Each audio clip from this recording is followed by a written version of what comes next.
Perkembangan ekonomi di era global saat ini, Indonesia membutuhkan model pembangunan yang tepat guna dan sasaran yang dapat menampung berbagai macam aspirasi masyarakat tanpa menyisihkan kepentingan dan kebutuhan strategis kelompok-kelompok sosial tertentu.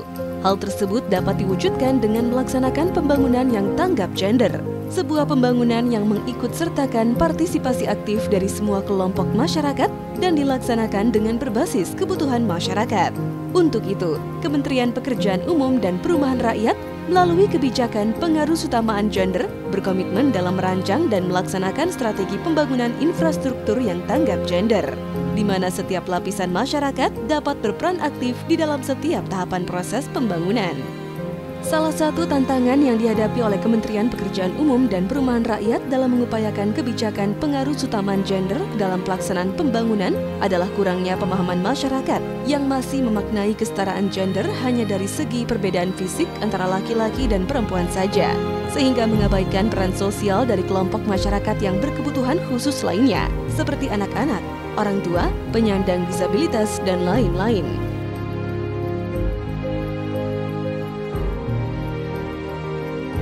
Kesetaraan gender akan tercapai ketika setiap kelompok masyarakat memperoleh hak dan kesempatan yang sama sebagai manusia untuk berperan dan berpartisipasi di segala bidang dalam sinergi pembangunan. Saya membantu suami bekerja, mengangkat air, mengangkat bahan-bahannya, dan upahnya juga alhamdulillah untuk menambah penghasilan kami sekeluarga.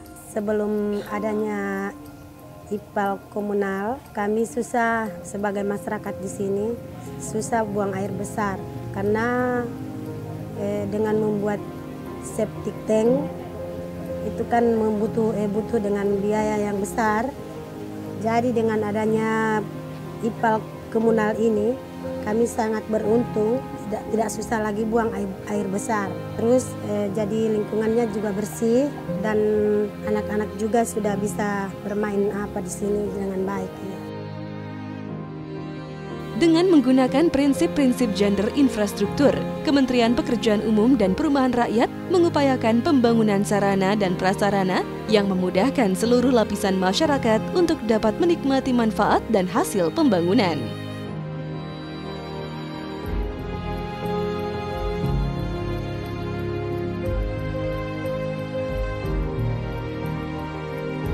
Prinsip gender infrastruktur adalah infrastructure for all dengan kriteria sebagai berikut.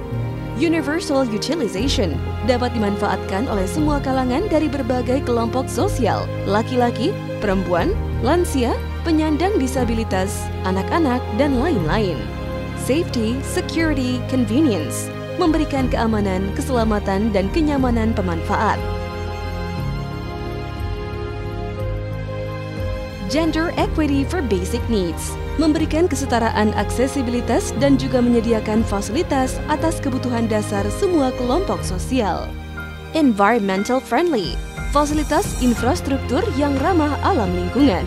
Kementerian PUPR telah melaksanakan pembangunan infrastruktur tanggap gender dengan prinsip infrastructure for all melalui berbagai program.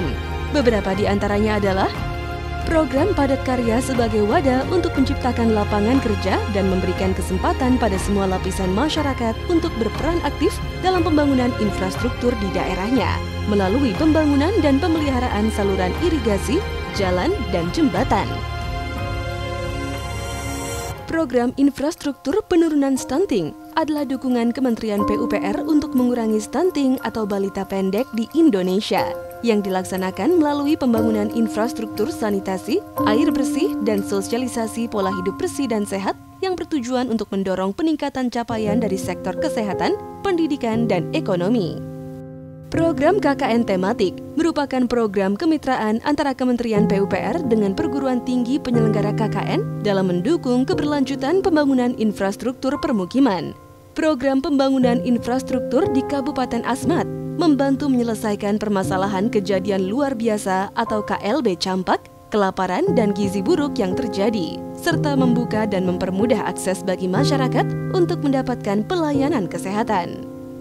Program 1 juta rumah merupakan strategi untuk memenuhi kebutuhan rumah, terutama bagi masyarakat berpenghasilan rendah. Program ini melibatkan berbagai pihak, di antaranya pemerintah daerah, Perum-Perumnas, asosiasi perumahan, perbankan, hingga masyarakat untuk bersama-sama membantu menyediakan rumah yang layak bagi masyarakat. Dengan adanya pelaksanaan pembangunan infrastructure for all, diharapkan masyarakat terpadu menjadi satu dimensi di dalam sistem dan mekanisme pelaksanaan pembangunan yang hasilnya dapat dinikmati dan dikelola manfaatnya untuk memenuhi kebutuhan hidup mereka. Dengan demikian, pembangunan dapat menjadi jembatan dalam mewujudkan cita-cita Pancasila, kesetaraan dan keadilan bagi seluruh rakyat Indonesia.